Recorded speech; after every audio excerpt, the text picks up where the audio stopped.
This is just a sample of the audiobook. To get the complete audiobook, access the link posted in the first comment. The lines of Gurley's newly purchased property ran from Pine Street in the north to the Frisco Railroad tracks to the south, Lansing Avenue in the east to Cincinnati Avenue at the western end. His first business was a rooming house on a dusty trail near the Frisco tracks. Gurley himself named the road Greenwood Avenue in honor of the city of Mississippi.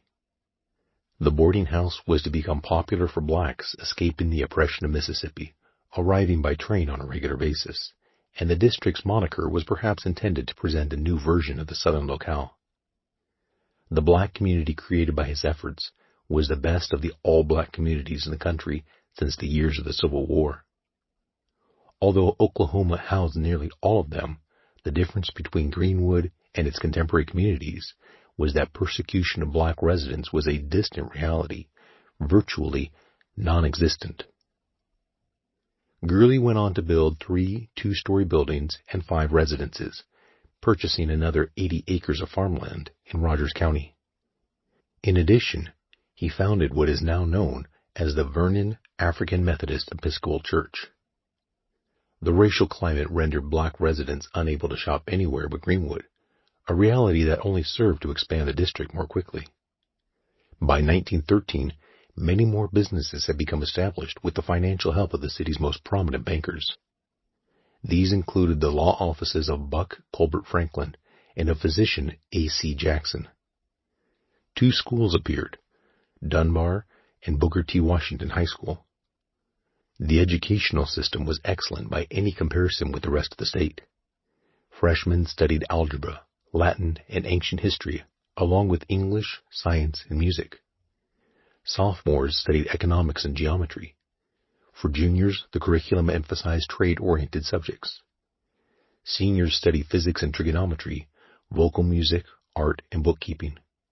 So important was the educational component of the district that teachers were among the most highly paid workers. Many had Steinway pianos in their apartments, considered by much of the world as the king of pianos at the equivalent price of a luxury car or small home. The Mount Zion Baptist Church took its place next to the Vernon AME to accommodate the enormous Southern Baptist denomination. At its full state of development, the Greenwood district came to house 22 churches. Ricketts Restaurant became a landmark for dining out, and the first Dreamland Theater was constructed by the Williams family within easy reach of the Mann's grocery stores. The prodigious Stratford Hotel, built by J.B. Stratford, was accompanied by haberdasheries, drugstores, cafes, barber shops, and beauty salons, with a host of essential and luxury shops.